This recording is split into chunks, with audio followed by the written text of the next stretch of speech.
Hello friends, good morning. आज मैं general science का टॉपिक 1 लेक्चर 1 स्टार्ट करने जा रहा हूँ। चलिए शुरू करते हैं। तो पहला टॉपिक है बायोलॉजी, जीव विज्ञान। तो जीव विज्ञान विज्ञान की वह शाखा है, वह ब्रांच है जिसके अंतर्गत समस्त सजीवों अर्थात जीवधारियों का विस्तृत अध्ययन किया जाता है। तो हमारे चारों ओर जो भी जीव दिखाई देते हैं हमारे सराउंडिंग में, उनके बारे में अध्ययन करना ही जीव विज्ञान कहलाता है।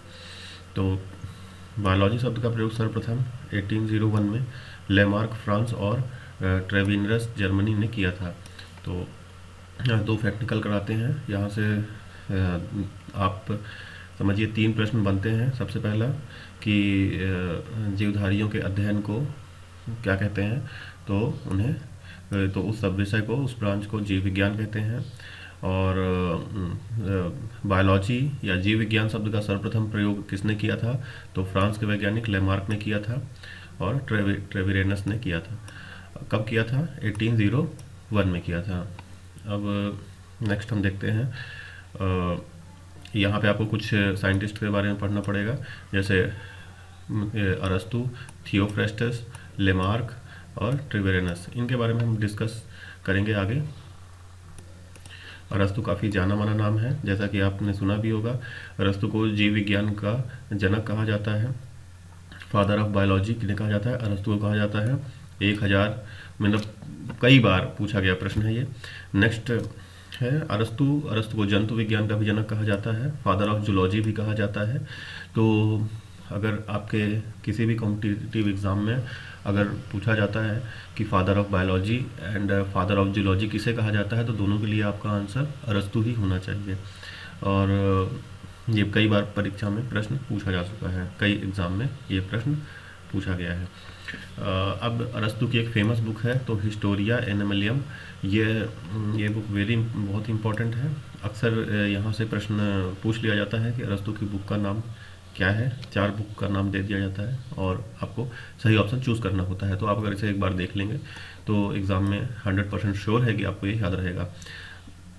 नेक्स्ट थियोफ्रेस्टस का भी बहुत बड़ा नाम है। तो थियोफ्रेस्टस जो है ये वनस्पति विज्ञान के जनक कहे जाते हैं और इनकी फादर ऑफ बॉटनी कहे जाते हैं। और इनकी बुक है हिस्टोरिया प्लांटनम। और इस सब्जेक्ट ये जो भी साइंटिस्ट हैं इनके लिए मैं एक सेपरेट वीडियो बनाऊंगा जहां पे आप इन सभी के बारे में अलग से जान सकेंगे, और उसमें मैं ट्रिक के माध्यम से उन्हें याद करने का तरीका भी आपके सामने प्रस्तुत करूंगा।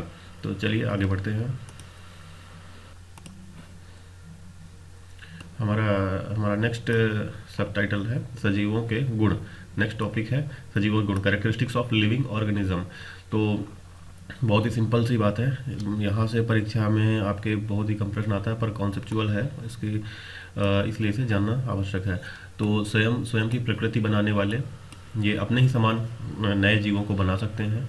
स्वयं विकसित होने वाले, ये स्वयं विकसित होते हैं। स्वयं विनियमन करने वाले, संवादात्मक तंत्र या इंटरेक्टिव सिस्टम इनके अंदर होता है। बाह्य उद्दीपनों के प्रति प्रतिक्रिया दिखाने में सक्षम होते हैं। अब सजीवों के गुणों के अंतर्गत हम देखते हैं कि कोशिकीय संगठन या सेलुलर ऑर्गेनाइजेशन, जितने भी सजीव होते हैं, जितने भी लिविंग ऑर्गेनिज्म होते हैं, उन सभी में सेल होता है, कोशिकीय सेल होता है और सेल होती है। इसके बारे में हम अलग से डिस्कस करेंगे सेपरेट लेक्चर में। तो सभी सजीवों की संरचनात्मक एवं क्रियात्मक इकाई कोशिका कहलाती है। यह जीवों का एक निर्धारित लक्षण भी है, मतलब इन्हीं सेल्स के कारण ही जीवधारियों का लक्षण या गुण निर्धारित होते हैं। जीवन को पूर्ण करने के लिए अब उपापचय या मेटाबॉलिज्म नेक्स्ट प्रॉपर्टी है सजीवों की। उपापचय करते हैं या मेटाबॉलिज्म करते हैं, क्रिया होती है इनके अंदर। तो जीवन को पूर्ण करने के लिए सजीवों में होने वाली सभी जैव रासायनिक क्रियाओं को सम्मिलित रूप से उपापचयी क्रियाएं कहते हैं। तो ये उपापचयी क्रियाएं 2 प्रकार से होती हैं, जैसे कि जो भी आप भोजन लेते हैं तो उसका टूटने के बाद उससे ऊर्जा का उत्पन्न होना, ठीक है, मतलब जटिल अणुओं का छोटे अणुओं में परिवर्तन होना, ट्रांसफॉर्म होना, और छोटे छोटे अणुओं का एक बड़े अणु के रूप में ट्रांसफॉर्म होना। तो पहला है उपापचयन के अंदर एनाबॉलिज्म या उपचयन, मेटाबॉलिज्म के अंदर एनाबॉलिज्म, जिसे हम हिंदी में उपचयन कहते हैं। तो इस क्रिया द्वारा सजीवों के शरीर में सरल अणुओं से जटिल अणुओं का निर्माण होता है। तो सरल अणु होते हैं वो जटिल अणुओं का निर्माण करते हैं। तो इसके अंतर्गत आप उदाहरण के तौर पर ग्रोथ को समझिए कि जैसे वृद्धि होती है किसी के अंदर, तो वो किस क्रिया के कारण होती है? उपचयन के कारण या एनाबॉलिज्म के कारण होती है। नेक्स्ट, अपचयन, अपचयन या कैटाबॉलिज्म। इस क्रिया द्वारा सजीवों के शरीर के जटिल अणु टूटकर सरल अणुओं का निर्माण करते हैं तथा ऊर्जा को मुक्त करते हैं। जब भी कभी जटिल अणु जो होते हैं वो छोटे अणुओं में जब टूटते हैं तो वो क्या करते हैं? ऊर्जा को रिलीज करते हैं, ऊर्जा को मुक्त करते हैं। अब इसके अंतर्गत हम देखते हैं जैसे श्वसन, रेस्पायरेशन की क्रिया, श्वसन क्रिया इसी का उदाहरण है, अपचयन का उदाहरण है या कैटाबॉलिज्म का उदाहरण है। अब जैसा कि आपको पता है कि सजीवों में वृद्धि भी होती है, तो इस प्रक्रिया के अंतर्गत भोजन का उपयोग कर सजीवों में कोशिकाओं का निर्माण होता है। अब प्रजनन, रिप्रोडक्शन, सजीवों द्वारा अपने समान जीवों को जन्म देने की क्षमता प्रजनन कहलाती है। यह जीवों का मुख्य गुण है। नेक्स्ट वेरी इंपॉर्टेंट है चेतना या कॉन्शियसनेस। यह सजीवों को निर्धारित करने वाला गुण है। मतलब जैसा कि अगर कहेंगे कि आप जैसे छोटी कक्षाओं में कहते हैं कि सजीवों और निर्जीवों में क्या अंतर, क्या डिफरेंस है, तो हम कहते हैं कि छोटी कक्षाओं में फर्स्ट सेकंड में कि ऐसे सभी जीवधारी, ऐसे सभी चीज़ें जो कि गति कर सकती हैं तो उन्हें हम, है ना, सजीव कहते हैं। लेकिन यहाँ पर हम जब परीक्षा में, बड़े एग्ज़ाम में जब देखते हैं तो यहाँ पर चेतना, मतलब ऐसे जीव जिनके अंदर चेतना का गुण होता है, कॉन्शियसनेस होती है, वो सजीव कहलाते हैं। जिनके अंदर ऐसा नहीं होता तो वो निर्जीव कहलाते हैं। तो यहाँ पे हम देखते हैं चेतना के बारे में, तो यह सजीवों को निर्धारित करने वाला गुण है। इसके अंतर्गत संवेदनशीलता, सेंसिटिविटी आती है, अर्थात सभी सजीवों में अनुभूति करने एवं प्रकाश, ताप, जल, गुरुत्व एवं रासायनिक पदार्थों आदि के प्रति प्रतिक्रिया करने की क्षमता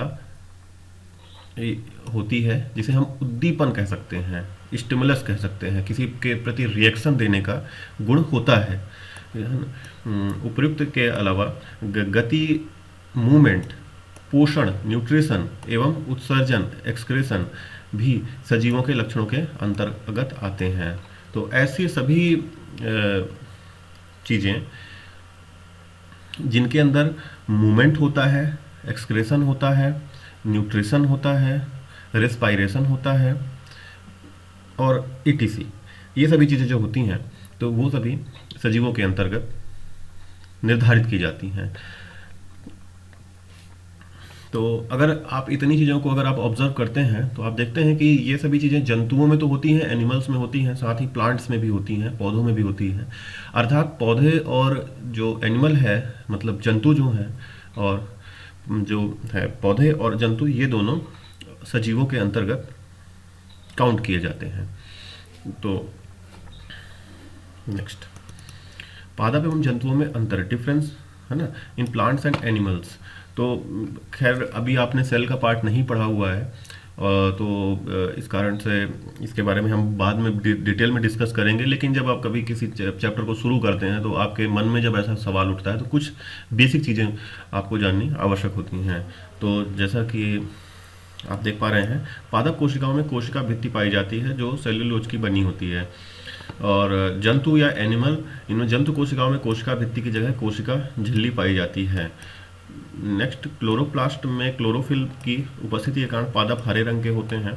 क्लोरोफिल, जंतु कोशिकाओं में क्लोरोफिल अनुपस्थित होता है। पादप कोशिकाओं में बड़ी रसधानियां पाई जाती हैं जो कोशिका द्रव्य सेल सैप से भरी होती हैं। जंतु कोशिकाओं में पादप कोशिकाओं की तुलना में छोटी रसधानियां पाई जाती हैं। तो बेसिकली ये आपको बहुत अच्छे से अभी समझ में नहीं आएगा, जब हम सेल के बारे में सारा डिस्कशन कर लेंगे, जो कि हमारा अगला लेक्चर होगा, तो उसके बाद मैं आपको यही चीज़ फिर से बताऊंगा, तब आपको ये चीज़ें ज़्यादा क्लियर हो जाएंगी। तो ओके फ्रेंड्स, हम अपना अगला लेक्चर बहुत जल्दी ही अपलोड करने वाले हैं। आपको हमारा लेक्चर कैसा लगा आप हमें कमेंट करके बताएं।